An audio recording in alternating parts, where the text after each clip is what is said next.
Cuando se habla de un milagro, se habla de un acontecimiento extraordinario que naturalmente no se puede explicar. El término milagro no es científico, es teológico. Explica un acontecimiento que no encuentra explicación en el concepto natural y humano.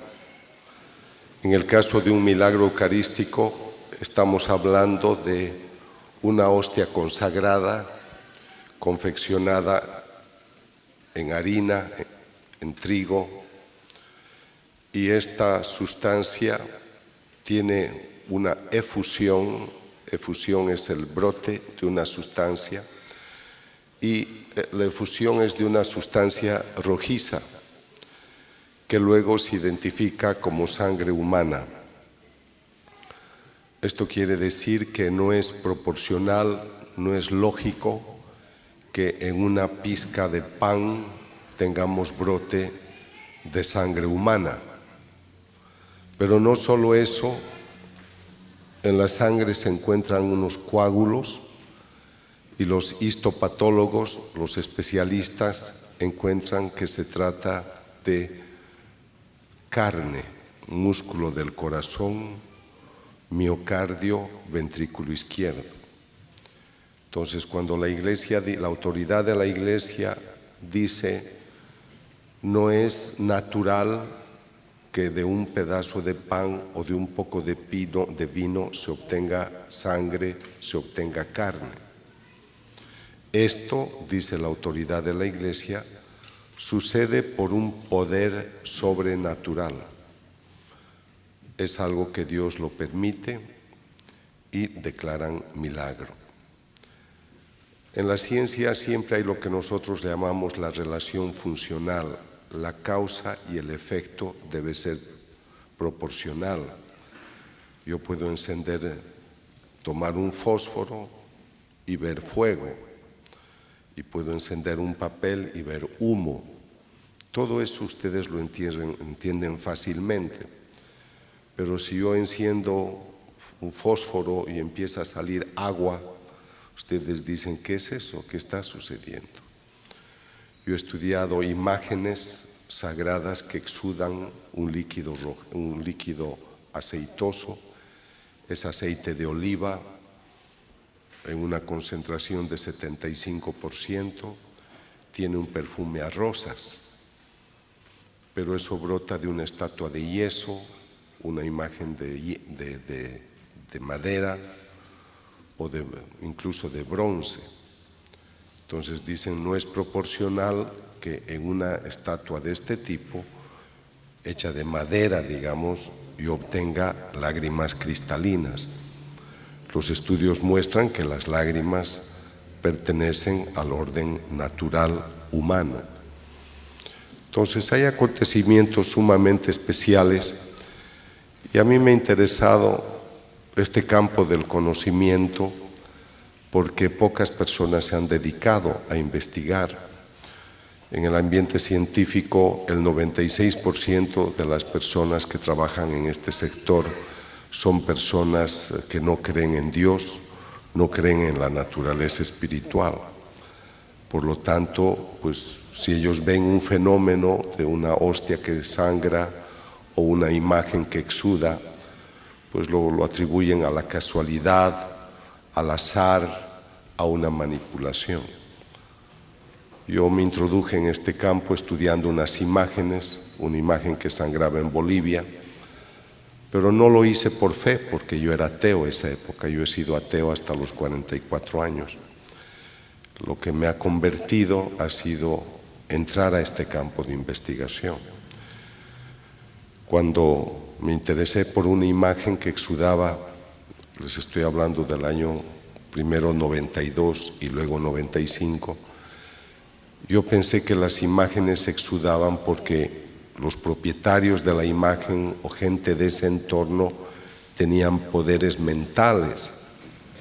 Se llama telergia, una capacidad a distancia de producir algo. Entonces, como yo era ateo, yo pensé, debe haber un poder mental que hace esto.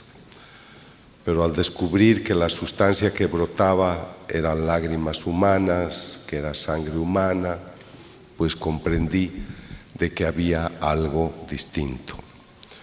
Esas investigaciones me han llevado a estudiar los milagros eucarísticos a partir del año 1999.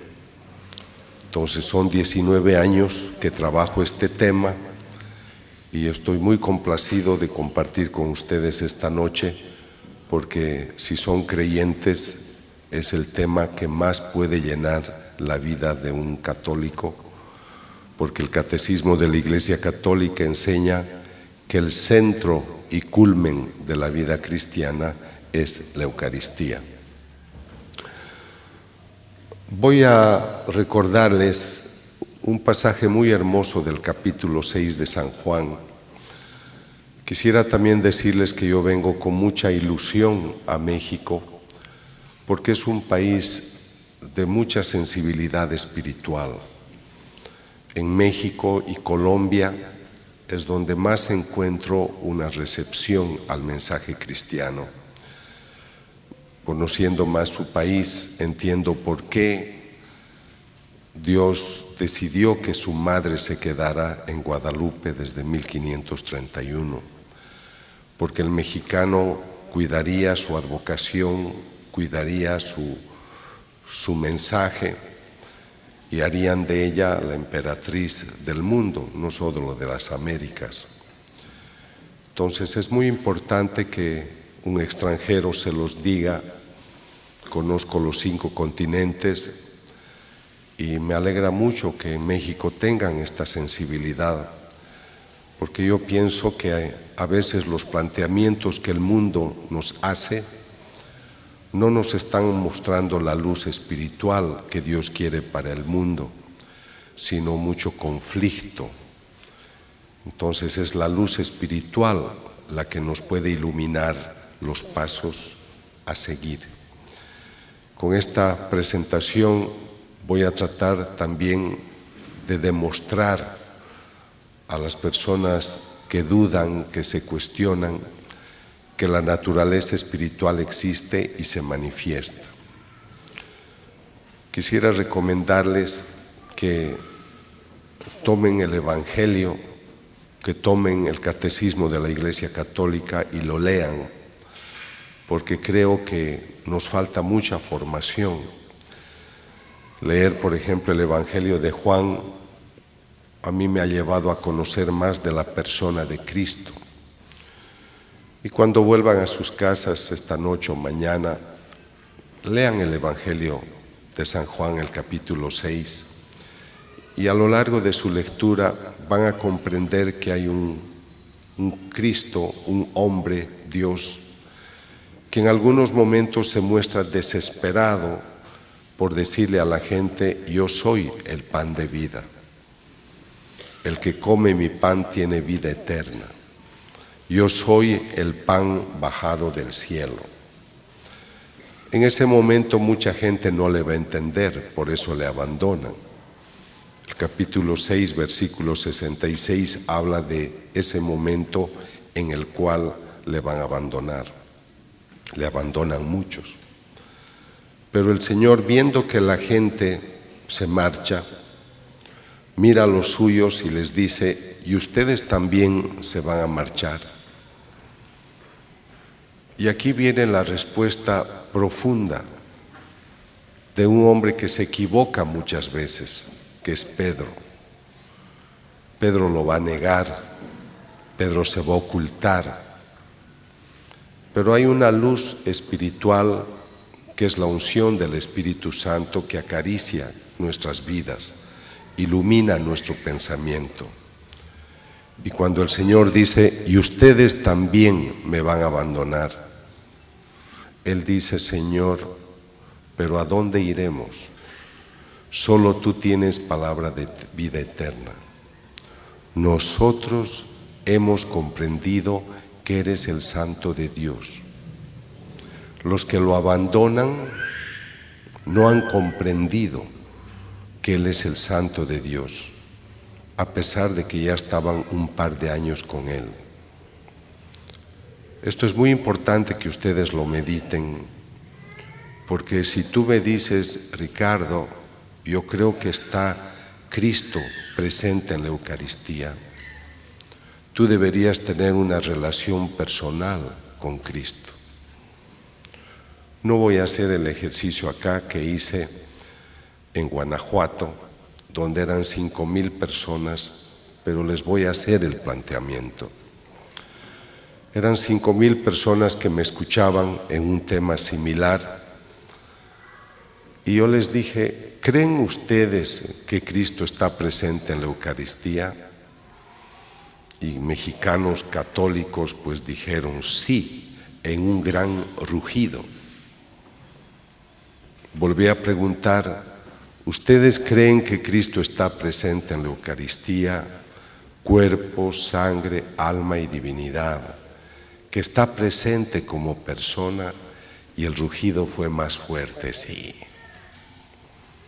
Entonces yo les dije, ya que ustedes creen que Cristo está presente, cuerpo, sangre, alma y divinidad, como persona, quisiera preguntarles a ustedes 5,000, ¿cuántos de ustedes, cuando decidieron contraer matrimonio, cuando decidieron su profesión, cuando decidieron una inversión importante en sus negocios, cuántos de ustedes le han ido a preguntar qué opina de tu decisión? El silencio fue casi total. Solo 12 personas, 11 o 13, no recuerdo, levantaron la mano. Las otras no. Pero a veces cuando tomamos decisiones pedimos consejos a muchas personas. Las llamamos si estamos preocupadas por algo, pedimos un consejo. Si nosotros pensáramos que Cristo es realmente una persona presente en la Eucaristía, tendríamos una relación muy íntima. Y lo más importante, sabríamos reconocer cuando Él nos habla. A veces me toca dictar talleres de una semana o de 5 días y una persona dice en la mesa, me cuesta en la adoración hablarle al Señor.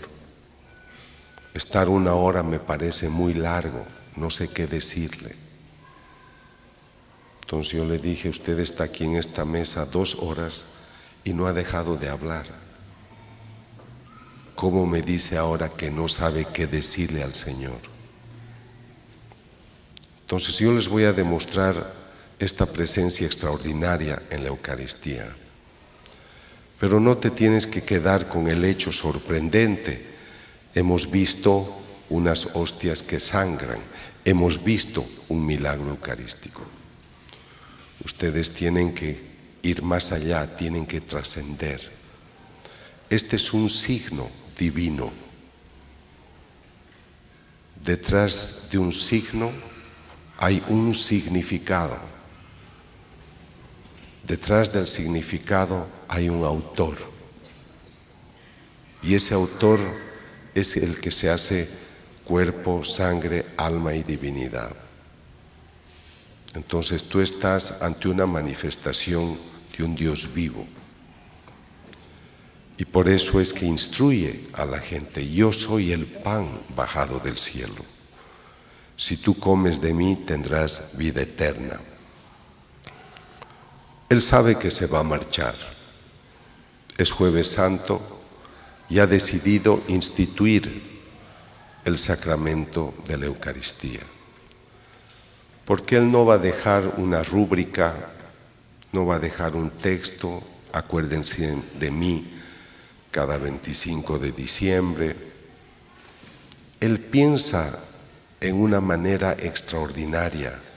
Me quiero quedar con ellos hasta el final de los tiempos. Y quiero ser yo mismo como persona.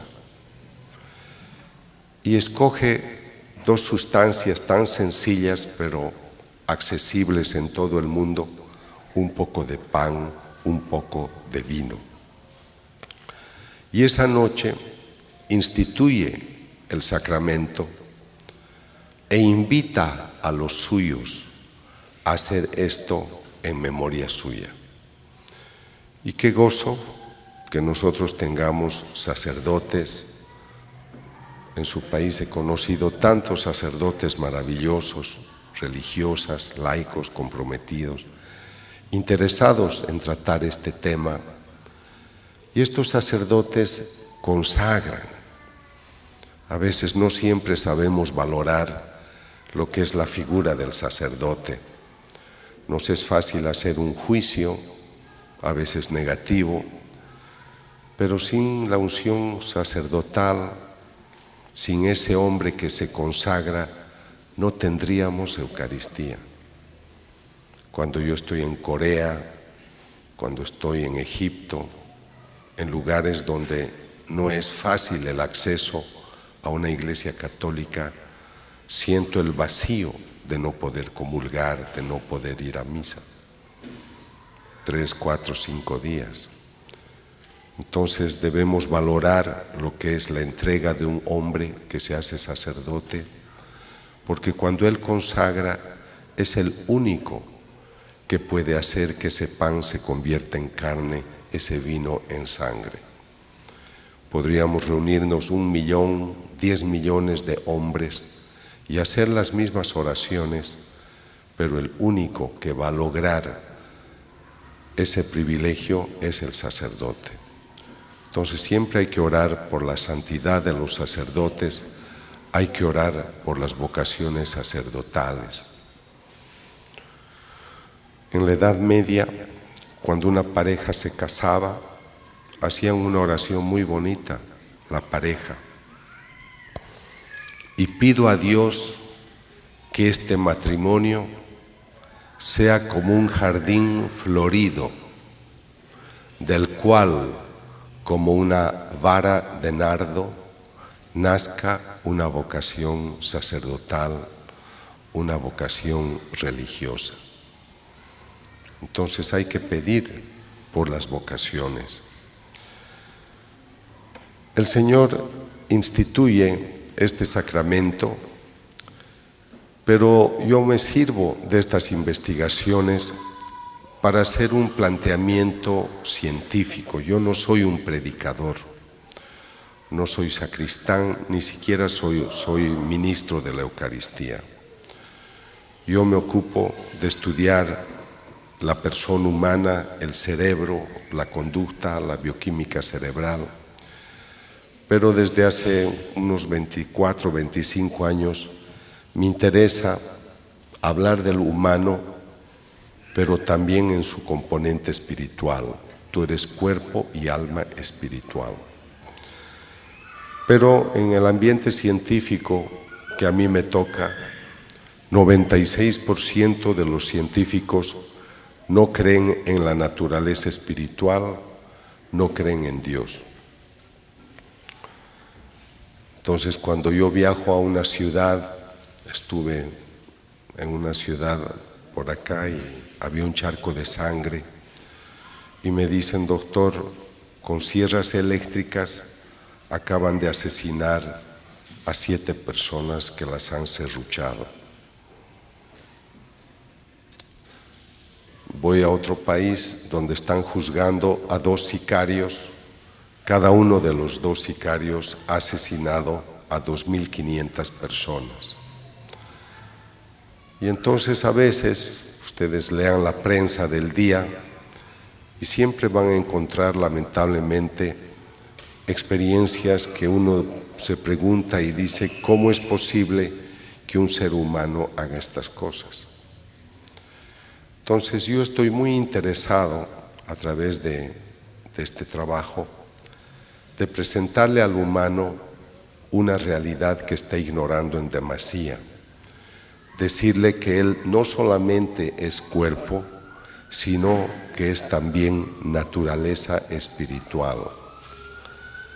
Pero el científico me dice: doctor, yo creo en tu buena fe, pero me tienes que demostrar que la naturaleza espiritual existe y se manifiesta.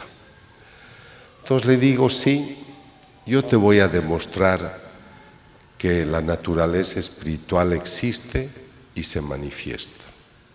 Y en esto voy a ser rigurosamente investigador.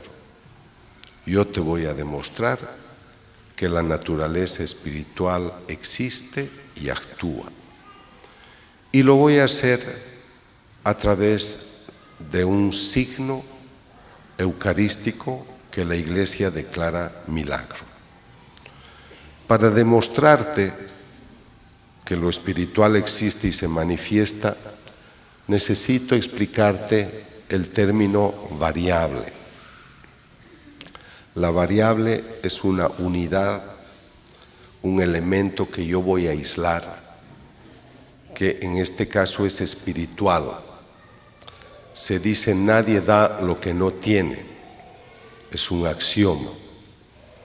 Entonces yo te voy a demostrar que la naturaleza espiritual que tú no puedes ver, que tú no puedes tocar, sí se manifiesta de manera física, de tal manera que tú puedes tocar, pesar y medir. Y se llama variable porque estas unidades que te voy a mostrar, estas variables, crean variaciones, crean cambios. Pero para eso te voy a hablar primero del sacerdote. El sacerdote tiene una variable esencial. Él me dice, doctor Castañón, me llamo Antonio Pérez y soy sacerdote. Y padre, ¿cómo es usted sacerdote? No entiendo. Es que mi obispo me ha ungido con el orden sacerdotal y lo ha hecho por el poder del Espíritu Santo. Hablen ustedes en estos términos a 5,000 médicos totalmente ateos. Se matan de risa. O sea, usted, doctor, me está hablando de un hombre que ha recibido el poder de ser sacerdote a través de las manos de otro hombre que le comunica el Espíritu Santo. Sí, así es. Doctor, estamos en el siglo XXI, por favor, ¿qué ha fumado usted? Le digo, bueno, sonrían, pero este sacerdote me dice que ha recibido la unción del Espíritu Santo a través de su obispo. Aunque no les guste el concepto, digo a los no creyentes, ¿aceptan que es una variable espiritual? Sí. Mi segunda variable espiritual es que el sacerdote durante la consagración toma el pan, toma el vino y hace una invocación, término griego epíclesis, y solo hace una oración en la que en sus términos invoca y pido que por el poder del Espíritu Santo el pan se convierte en carne, el vino en sangre. Los profesores saben todos que es una variable espiritual. El padre, el celebrante, no se ha traído una máquina sobre el altar y ha hecho disparos de positrones, de ondas electromagnéticas, de rayos láser. Ha tomado el pan, ha tomado el vino y ha hecho una oración. Entonces yo les digo, ¿están ustedes de acuerdo que es una variable espiritual?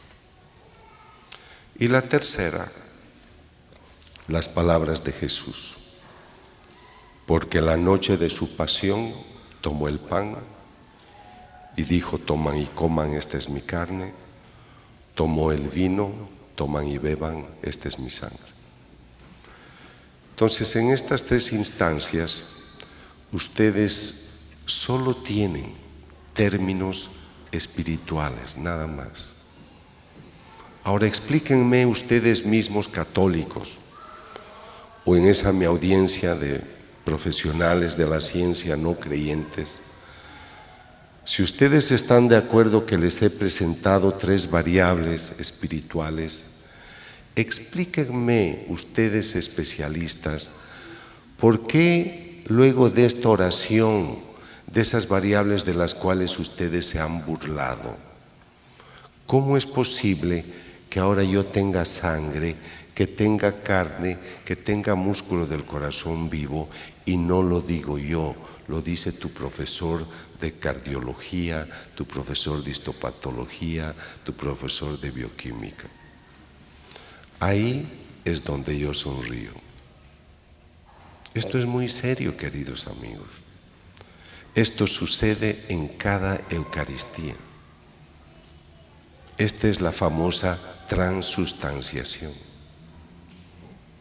Cuando yo empecé a trabajar estos temas y me introduje para conocer los documentos que afortunadamente están a nuestro alcance, del Concilio de Trento, donde se presentaba como dogma la transustanciación, yo era el primer sorprendido en que yo estaría en grado de demostrarles que la transustanciación ocurre y que es una realidad. Ustedes lo creen por fe, por eso comulgan, pero yo te podría demostrar que ese pan consagrado realmente se convierte en la carne, en la sangre. Y eso me lleva a esa frase extraordinaria de Juan 6:51. El pan que yo te daré es mi carne. Cuando yo hablo a los no creyentes, me alegra decirles, el Dios del que yo te hablo no es un Dios inventado por la literatura, no es como Zeus, no es como el Olimpo griego o romano o egipcio. Este Dios del que te hablo es el que ha hecho todo. Y ustedes como católicos creyentes, que ciertamente no les faltará una preocupación, un deseo, a veces nos sentimos abandonados, nos sentimos desesperados. Es muy importante entender a un Dios vivo, persona. ¿Cómo me va a decir una persona católica, estoy desesperada, que estoy pensando matarme? Y soy muy católica. Entiendo que tienes tus angustias y tus preocupaciones, pero ¿por qué no vas a reclinar tu cabeza al corazón de Jesús o de su madre? Porque son personas que están muy atentas a las solicitudes de sus hijos, porque son buenos padres. Solamente que tú no estás convencido de que eso es una realidad. El Cristo presente en la Eucaristía es el mismo Cristo que la Virgen concibió. No es otro. Es el mismo que caminó con sus apóstoles, que murió, resucitó y está sentado a la derecha del Padre. Yo cuando miro el cielo o leo libros de literatura o de astronomía, me fascina recordar los textos bíblicos de la creación y saber que ese Dios todopoderoso, esa familia divina que nos han presentado todo a nuestro alrededor, están con nosotros y su Hijo se ha hecho carne y está en cada sagrario. Y si está el Hijo en el sagrario, está el Padre y está el Espíritu Santo. Y ciertamente la Trinidad dirá, ¿y dónde está la mamá? No podemos reunirnos sin ella. Esto es lo fabuloso de nuestra religión. yo la hallo muy completa, pero lo que yo hallo es que son muy pocos los católicos que estudian la Biblia. Son pocos los católicos que conocen el catecismo de la Iglesia Católica. ¿Cómo vas a amar una religión que tú no conoces? Vas a la misa los domingos, aunque no todos los domingos vamos a misa. 85% de los católicos no van a misa los domingos.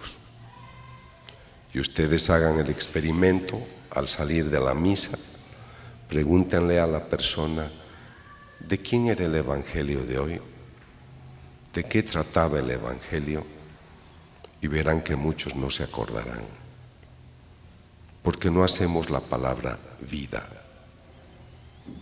Entonces yo les decía, no quisiera que se queden con el hecho extraordinario de que yo les presente las evidencias de la presencia real de Cristo en la Eucaristía, sino quisiera que descubran a través de esa manifestación tan amorosa a la persona de Cristo. Me alegra tanto recordar un pasaje de la vida de Faustina Kowalska. Ella tuvo experiencias místicas con Cristo, sobre todo entre los años 1931 y 38. Ella tocaba la puerta del tabernáculo y le decía, Señor, ¿estás ahí?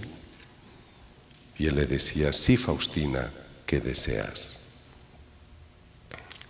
Hay muchos testimonios de este Cristo vivo. Este Cristo que piensa, habla, escucha, que ciertamente cuando tú vas a dialogar con Él ante el tabernáculo, Él te escucha, Él te ve, Él sabe lo que tú deseas. Y por eso creo que es muy importante entender que Él se manifiesta para decirnos lo que yo les he prometido es verdad. Esto es mi cuerpo, esto es mi sangre, aquí estoy yo, todo entero. Nuestra doctrina enseña que la Eucaristía es el centro y culmen de la vida cristiana. Pero desde los primeros siglos se cuestionaban, habían rebeldes, les hablo del primer, segundo siglo de la vida cristiana, perseguían a los cristianos porque decían que en el pan consagrado mataban a un niño, le quitaban pedazos de carne, lo mezclaban con harina y decían que ese era el cuerpo del Señor. Era la ignorancia de la época, las persecuciones que creaban para ellos, porque no podían entender la transustanciación. De hecho, el dogma recién se ha dictado en el siglo XVI, justamente para poder orientar a la gente ante las dudas y cuestionamientos que habían. Lo que quisiera presentarles es de que las dudas, y tal vez aún hoy, existen. Y el primer milagro eucarístico conocido, el de Lanciano, ocurre en el siglo VIII, justamente en una población a 200 kilómetros al este de Roma, Lanciano, donde un sacerdote de la Orden de San Basilio dudaba si Cristo estaría presente en la Eucaristía. Dudaba, pero era honesto, porque él decía, yo dudo, pero ¿cómo puedo dudar si soy sacerdote? Entonces él invocaba ayuda a Dios y le concedió el favor de que durante una celebración la hostia sangró, el vino igual, y es lo que se conserva hasta el día de hoy en Lanciano. Yo he viajado 2 veces para revisar los documentos de la época, pero en los años 1970 el profesor Odoardo Linoli fue invitado para estudiar la hostia, determinando que lo que fue hostia se convirtió en músculo del corazón, miocardio, ventrículo izquierdo, y lo que era el vino se ha convertido en sangre. Quisiera que tengan presente que el tipo de sangre es AB, y eso es fundamental para todo lo que yo les voy a hablar después. El siguiente caso se conserva en la Catedral de Orvieto, pero sucede en una pequeña población bolsena en el siglo XIII, cuando un sacerdote, Pedro de Bohemia, también dudaba. Y al dudar, él volvía a Bohemia, hizo un peregrinaje a Roma y celebró la misa en el altar de Santa Cristina, y el Señor le hizo el favor de que la hostia sangrara. Envolvió la hostia en un corporal, que es el que se conserva hasta el día de hoy, y el Papa Urbano IV, que estaba cerca, al ver este acontecimiento, decidió instituir la famosa fiesta de Corpus Christi. Entonces acá tenemos dos milagros importantísimos. Hay uno que ocurre poco antes del de Bolsena, en Daroca, donde 6 hostias tienen una efusión. Entre el siglo VIII y el siglo XIII hay 3 milagros eucarísticos. A mí me sorprende que desde 1999 al presente, en 19 años, yo tengo 15 casos. Entonces yo noto una preocupación del Señor por decir, sabes, dile a la gente que yo estoy presente en la Eucaristía. Mi interés por estas investigaciones empieza el año 99, cuando el cardenal Jorge Bergoglio, arzobispo de Buenos Aires, me invita a estudiar 2 hostias que tuvieron efusión, una el año 92 y otra el 96. Y aquí quisiera hacerles una pequeña aclaración, que ya habiendo investigado tantos fenómenos, yo noto que cuando el Señor hace una propuesta y la gente no le hace caso, Él insiste. Tuvieron en Buenos Aires, en la misma parroquia de Santa María, una efusión el año 92. Pero luego, como no se hizo nada, el 96 en la misma parroquia vuelve a ocurrir. Y tengan presente este mecanismo para cuando yo trate de la hostia de Chilpancingo, Chilapa. Estuve en Buenos Aires el año 99 para conferencias, y el padre Eduardo Graham, que estaba ocupado en la parroquia de Santa María, me dice, doctor, tenemos 2 hostias que han tenido efusión. Ellos me buscaron porque en Bolivia yo había estudiado esta imagen de yeso que exuda lágrimas cristalinas y sangre humana. Y después de muchos años de trabajo hemos demostrado que la sustancia es sangre humana, tiene ADN humano, hay piel humana, glóbulos rojos, glóbulos blancos, y realmente pues hay elementos naturales que la ciencia no puede explicar cómo pueden existir en una imagen de yeso de 33 centímetros de alto por 18 de ancho, confeccionada, repito, en yeso. Cuando yo hago estos estudios, trato de decirle a la gente que la fe no teme a la ciencia. Nosotros creemos por fe. El Catecismo de la Iglesia Católica define la fe como una adhesión libre y voluntaria a la verdad revelada, porque confías en quien la ha revelado. Entonces, si tú te adhieres a una verdad que alguien te la pone de manifiesto, tú no necesitas pruebas, porque confías en quien la dice. Y si Cristo, el Hijo de Dios, dice yo soy el Hijo de Dios, pues yo le creo. Pero hoy nos hemos vuelto muy racionalistas.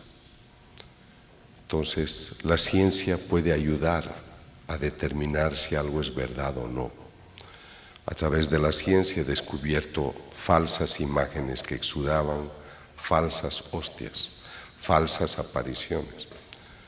No he podido estudiar todas, primero porque yo me tengo que financiar solo todo y no se puede hacer tanto estudio, y segundo porque solo estudio a pedido de la autoridad de la Iglesia.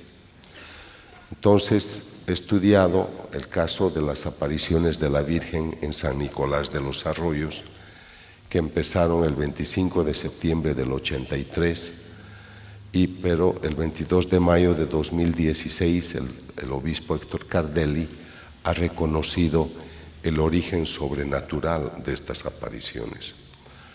De todas las apariciones famosas, últimas, esta es la que sí se ha reconocido.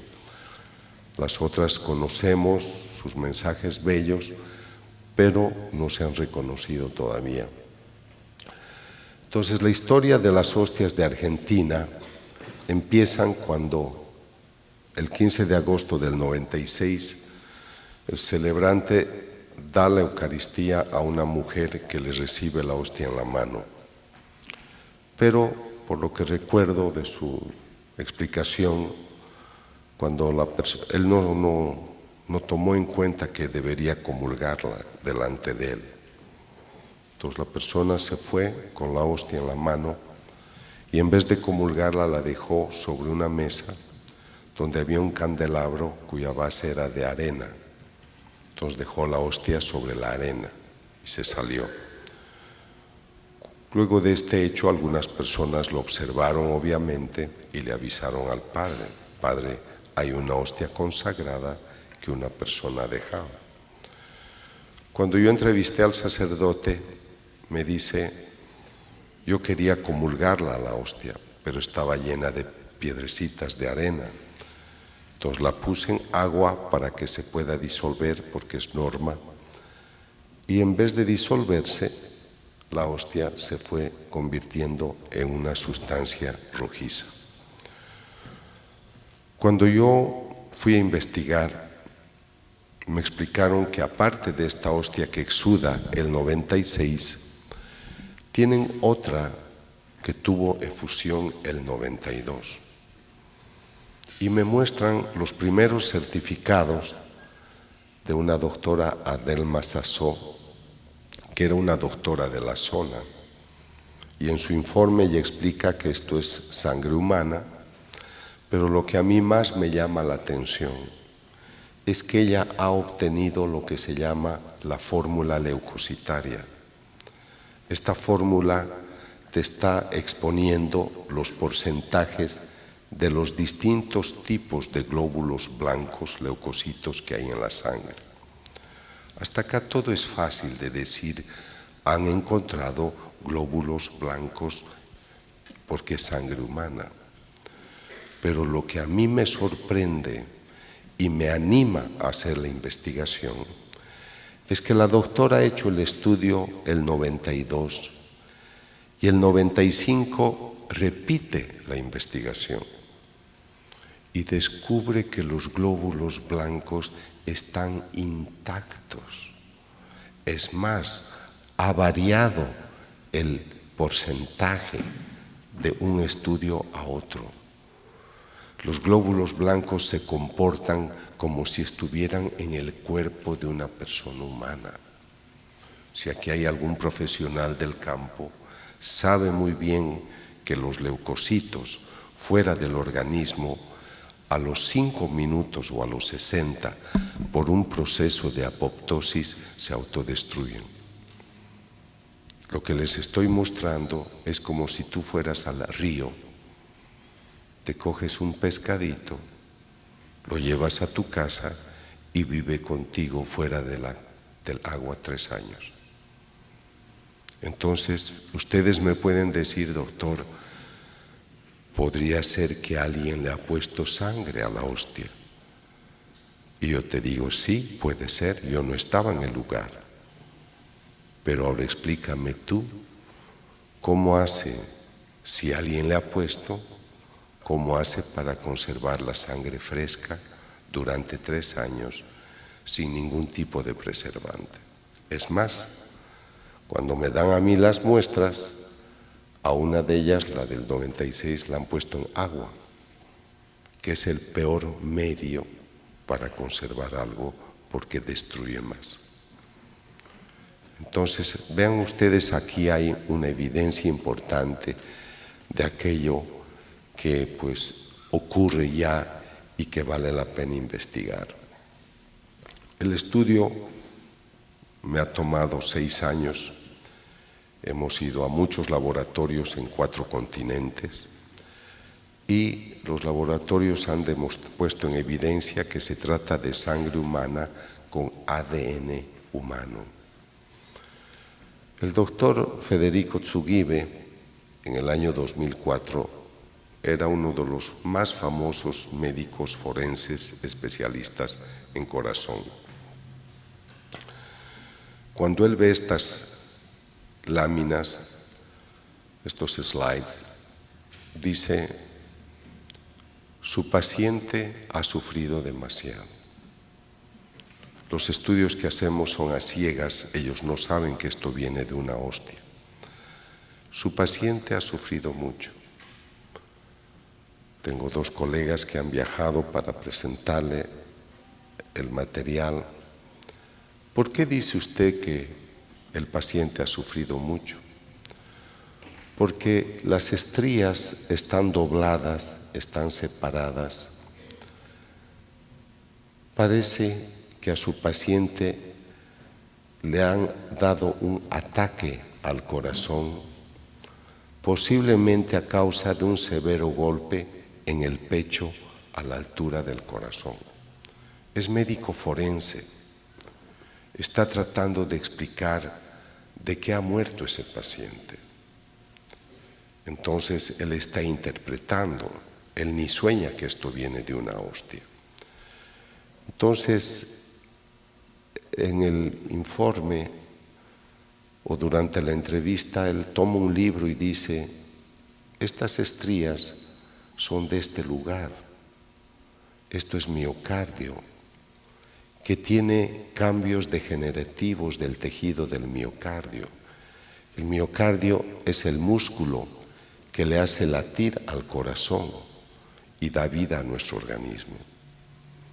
Entonces él está viendo tejido del corazón lastimado y, como les decía, cree que el paciente ha sufrido mucho porque se le ha provocado el infarto por algunos golpes.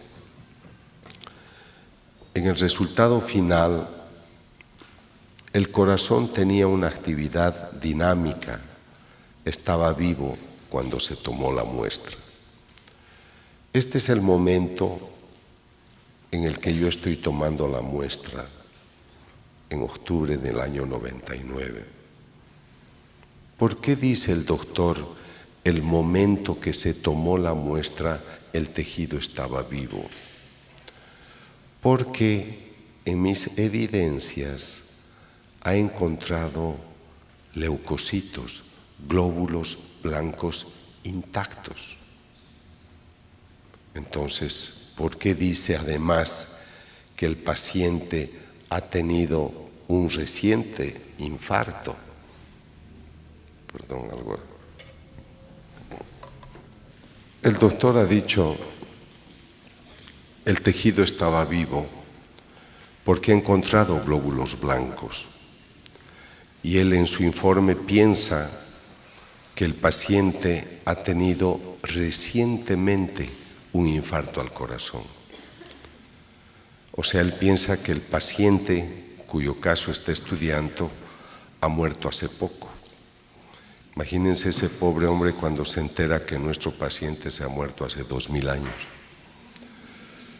Esto es dramático, porque ellos no pueden entender que esto provenga de una hostia consagrada. El viernes 17 de marzo del 96 presenté los resultados al cardenal Jorge Bergoglio. Y fue él el que me animó. Usted tiene la evidencia de que Cristo está presente en la Eucaristía y tiene una evidencia científica. Hable de ello, que los sacerdotes entiendan el privilegio que Dios les ha concedido, que las religiosas entiendan que tienen el privilegio de cuidar esta sacrosanta presencia de Dios. Y al laico, dígale que la palabra de Dios se cumple. El pan que yo te daré es mi carne. Luego de hacer este estudio, fui invitado por el obispo Alejo Zavala, obispo de Chilpancingo, Chilapa, en el estado de Guerrero, para estudiar una hostia que tuvo efusión en octubre del año 2006, 22-23 de octubre, en Tixla. El sacerdote Raimundo Reina había sido invitado por el padre Leopoldo Roque a dictar un retiro espiritual a un grupo de unas 800 personas. Cuando ya celebraban la misa, el padre Raimundo pidió que una religiosa le ayudara a dar la comunión, y cuando ella ya había suministrado la hostia a algunas personas, notó que una hostia tenía efusión de un líquido rojizo. Entonces, el padre en ese momento mostró la hostia a todo el público. Cuando yo vine a Tijuana a entrevistarlo al padre Raito, yo le pregunté y le dije: padre, ¿por qué usted mostró la hostia a toda la gente? Usted sabe que esto se trata con reserva. Y me dijo: doctor, lo sé. Pero la misma experiencia tuve, en ese momento me dijo, hace 20 años, cuando yo era misionero en Centroamérica. Pero el obispo me obligó a comulgar la evidencia. Y yo tenía miedo que me ocurriera lo mismo. Y por eso instintivamente quise tener 800 testigos del hecho. Cuando les dije en las hostias de Buenos Aires que tengan atención, que el año 92 sucede algo, no hicieron nada y volvió a suceder el 96. Entonces, en el caso del padre Raimundo, le sucedió una vez hace más de 20 años y luego le vuelve a suceder. Y esto para mí es muy importante porque he estudiado en un país una imagen que exuda sangre, es de Cristo. Pero la autoridad de la Iglesia no hace nada y empieza a sangrar la Virgen. Y como no se hace nada, empieza, pero en otro lugar, a sangrar el niño Jesús. Porque Dios insiste, porque Dios toca las puertas. Entonces, me alegra la iniciativa que tuvo el padre Raimundo de mostrarla a la gente, porque entonces el obispo, un hombre muy valioso, Alejo Zavala, él dijo: guarden la hostia en el tabernáculo de la parroquia de Tixla, San Martín de Tours. Mientras tanto hago una comisión de investigación teológica y esperemos el momento para hacer una investigación científica. Cuando yo llego al lugar, es octubre de 2009, el acontecimiento sucedió el 2006, este es el estado que yo observo en la hostia. Pero el padre Monseñor Alejo es un hombre muy lúcido y me dice: doctor Castañón, yo no me puedo equivocar, necesito eliminar cualquier cuestionamiento. Lo primero que me dicen es: alguien ha puesto la sangre en esa hostia. Habrá un modo de identificar si la sustancia viene del interior o alguien la ha puesto por fuera. Me fui a los laboratorios forenses de la policía, estuve muchas horas con ellos y descubrieron que la sustancia brotaba de la parte media de la hostia y se dirigió hacia la parte superior. El origen era interno, no era externo. Este es el primer estudio del año 2009, pero el 2012 otro laboratorio que yo contraté para hacer investigaciones descubrió lo mismo, indicando que la dirección es de adentro hacia afuera. O sea, tengo dos pruebas que ponen en evidencia de que la sustancia brota del interior. Tengo un libro que se intitula Crónica de un milagro y al final hay más de 30 páginas con todo el certificado, los certificados que justifican todo lo que yo les estoy diciendo. Están los certificados médicos, la sustancia es sangre humana y el tipo de sangre es AB. Es el mismo tipo encontrado en Lanciano, es el mismo tipo encontrado en la Sábana Santa de Turín.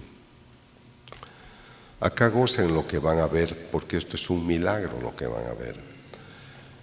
Han colocado los expertos unas partículas de pan y están obteniendo una sustancia que se llama hemoglobina.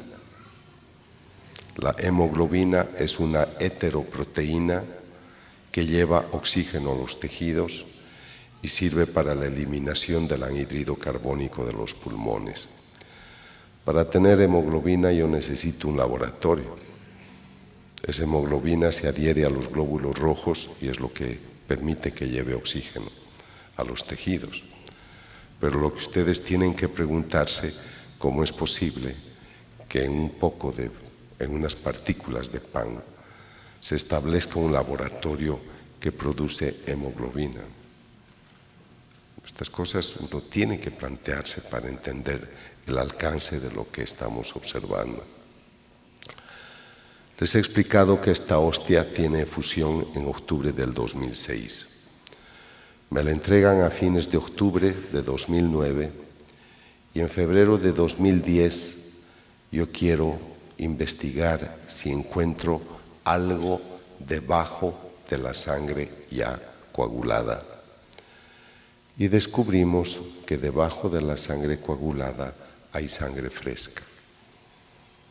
Esto sorprende a cualquiera, pero yo le di mucho más valor en un congreso que tuvimos el año pasado en Guatemala, cuando el profesor Mauricio Balbuena de la Universidad Internacional de Barcelona dijo: el doctor Castañón nos ha mostrado que debajo de la sangre coagulada hay sangre fresca. No deben pensar que se trata de una pieza de gelatina de sangre conservada. Tienen que pensar que si aquí hay sangre fresca es porque se está produciendo sangre constantemente. O sea, la hostia actúa como un cuerpo vivo que está creando un mecanismo que se llama hematopoiesis, que es crear los elementos formes de la sangre, glóbulos rojos, glóbulos blancos y plaquetas. Este es un macrófago, un glóbulo blanco, espumoso. Estos son glóbulos blancos y estas manchas son glóbulos rojos. Aquí están los certificados. Estos dos doctores son totalmente ateos. Doctor Castañón, este es un macrófago activo, vivo, que está fagocitando lípidos porque ha encontrado el tejido lastimado. Y el cardiólogo, el profesor Blanquiset de la Universidad de Cartagena, en Colombia, dice: este es el cuadro que nosotros observamos cuando un paciente ha tenido infarto al corazón. Pero sorpréndanse más. Para tener glóbulos blancos y glóbulos rojos, yo necesito hueso, necesito médula ósea y necesito un gran laboratorio interno. ¿Cómo es posible que en unas partículas de pan yo tenga sangre, sangre fresca, tejidos activos, lesionados y en proceso de recuperación?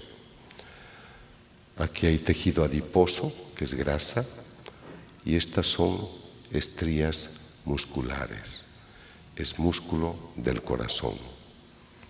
Aquí hay ADN humano, no hemos podido obtener todo el perfil, porque para obtener este perfil hay que clonar, hay que copiar las bases. Y cuando me traen este tubo de Eppendorf, me dicen: doctor, aquí hay ADN humano. Vamos a utilizar el secuenciador para obtener todo el perfil, y resulta que no se puede obtener todo el perfil.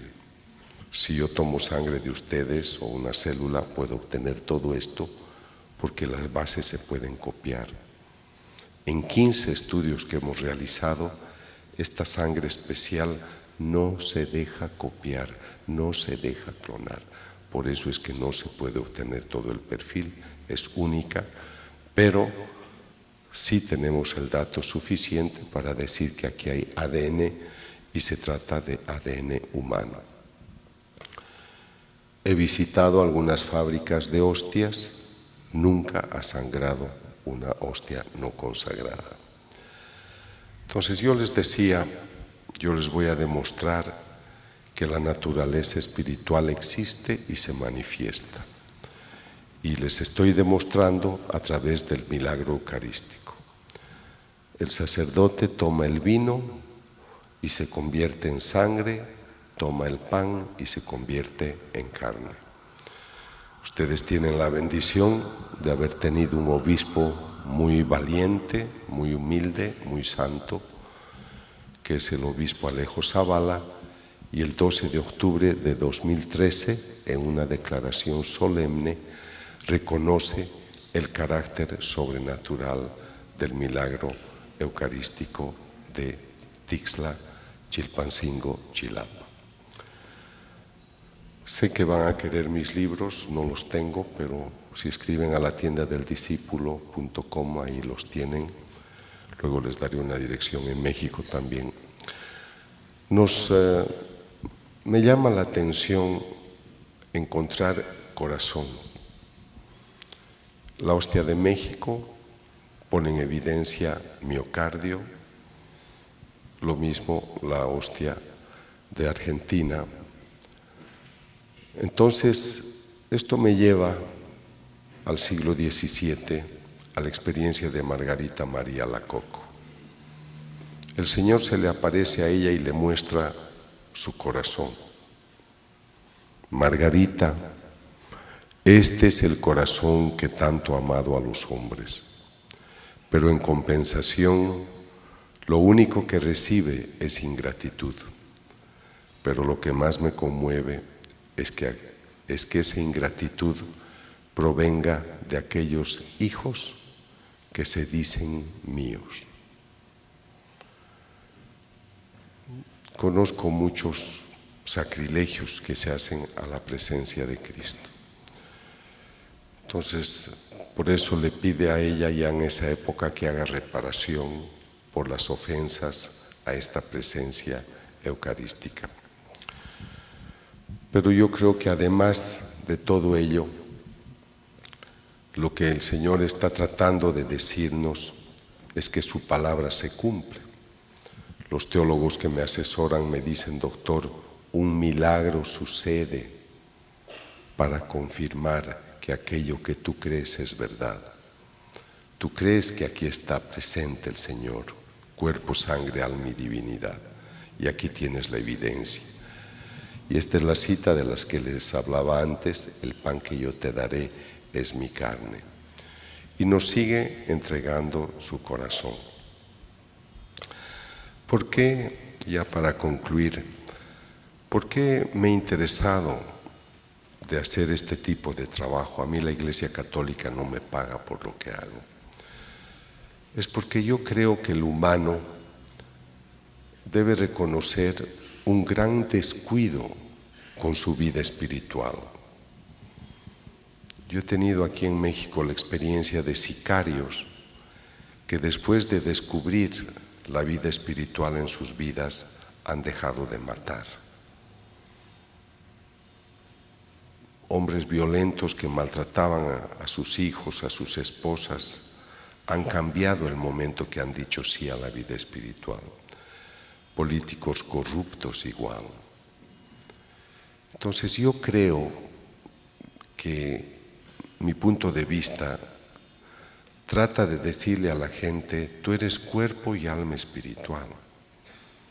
He viajado a Egipto a hablar a los musulmanes o a los budistas en Corea. Yo no le voy a decir al budista: mañana te arrodillas y comulgas.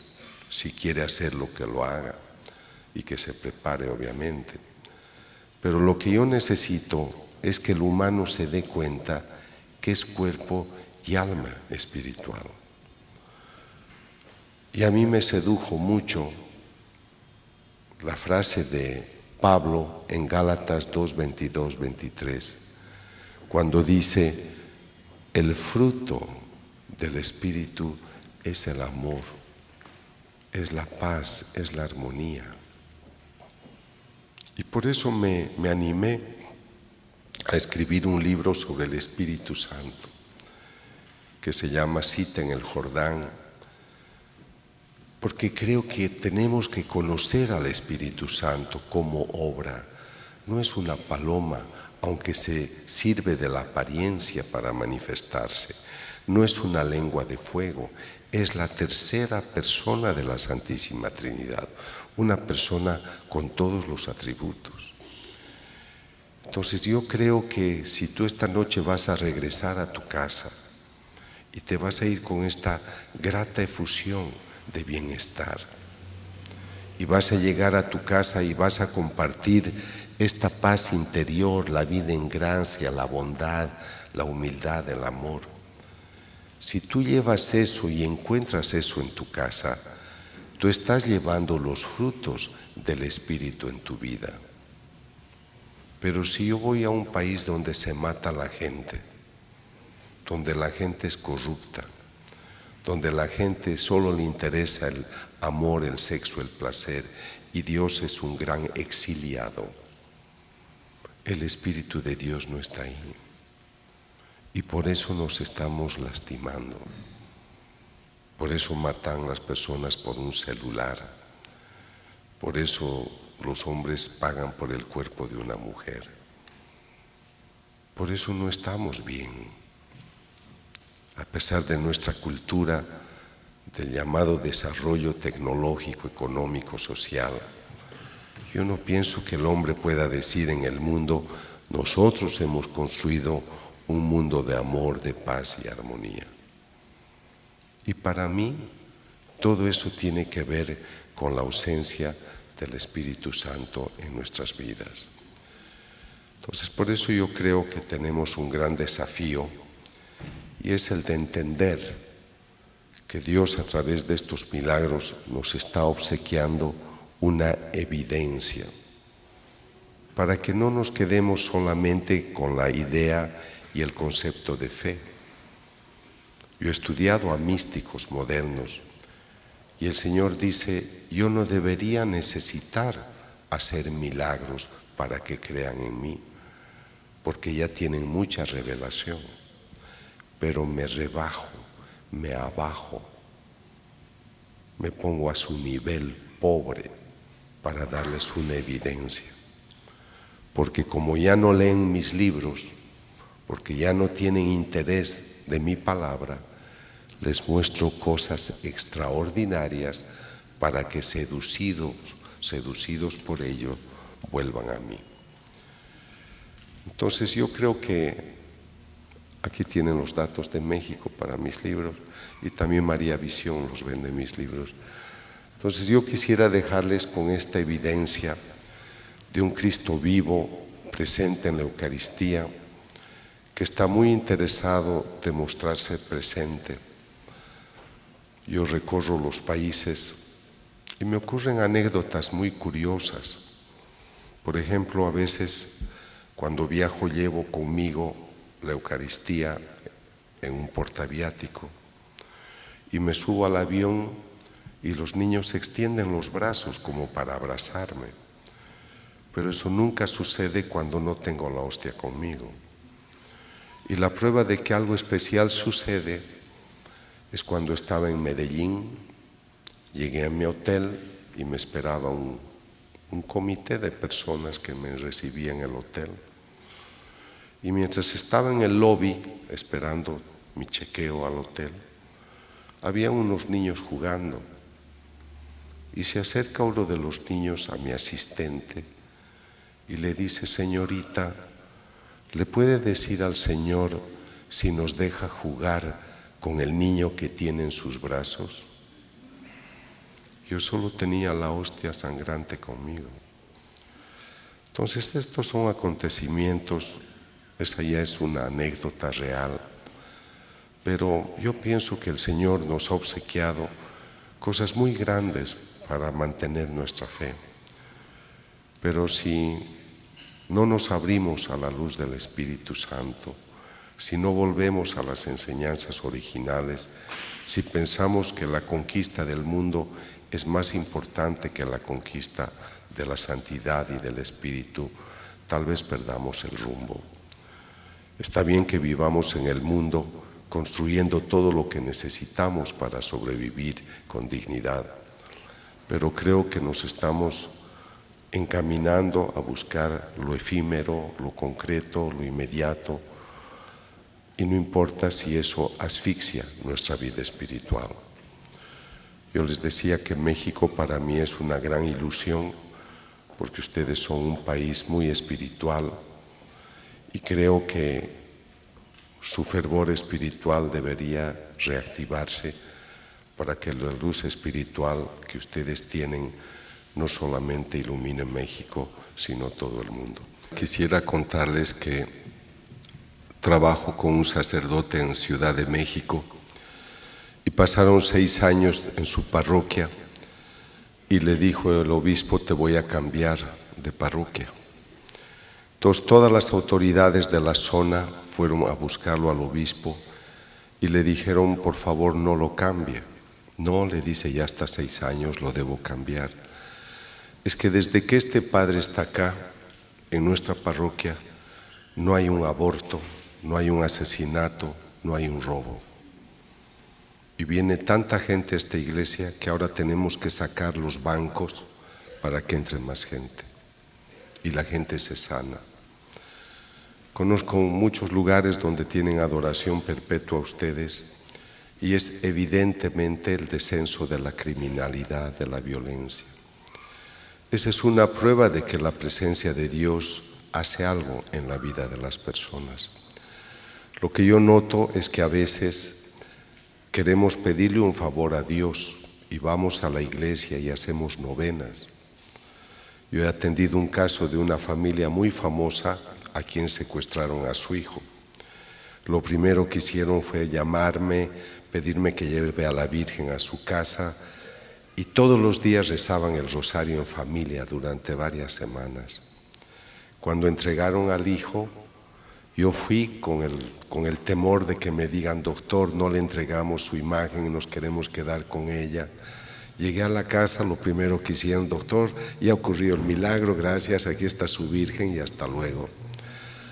O sea, a veces somos muy ingratos. No hay que amar solamente cuando tienes necesidad y tú quieres recibir. Sería muy largo contarle las experiencias que tengo en los lugares donde la persona da un lugar digno a Dios. Si ustedes piensan que un personaje viene a vivir a tu casa y hace asfaltar las avenidas, hace construir universidades, ¿qué no hará un Dios vivo que quiere ubicarse al lado de tu casa para hacer algo? Estuve en un país donde el alcalde de la ciudad era no creyente, pero ese día estaban inaugurando una iglesia muy hermosa. Eran padres misioneros polacos que construyeron la iglesia más hermosa en un lugar de Sudamérica. Entonces el alcalde tuvo que ir a la inauguración de esa iglesia. Él era no creyente, repito, pero estaba muy molesto que hubieran hecho una iglesia dedicada al Cristo de la Misericordia tan bella en una zona tan pobre. Entonces él, cuando habló como alcalde, dijo: y claro, no entiendo cómo acá ustedes, los curas, los católicos, se vienen a hacer una casa tan grande, tan millonaria en una zona de pobres. Esta es una bofetada a la pobreza. Y lo dijo así. Y luego me tocó hablar a mí. Entonces yo dije: me alegra mucho que los padres, con el esfuerzo también del pueblo, han construido esta iglesia, porque siempre al gran huésped, al mejor huésped, uno le da lo mejor. Por lo tanto, aplaudo que los sacerdotes y el pueblo, a pesar de su pobreza, le hubieran construido al Señor esta casa tan hermosa. Pero quiero decirles algo: el Señor no estará tranquilo en su casa elegante sabiendo que el pueblo es pobre, y Él hará algo. No pasó ni un año y descubrieron pozos de petróleo en esa zona y la ciudad es una de las más ricas. A Dios hay que conocerlo con el corazón y no solo con la razón ni con la economía. Que Dios les bendiga y buena noche.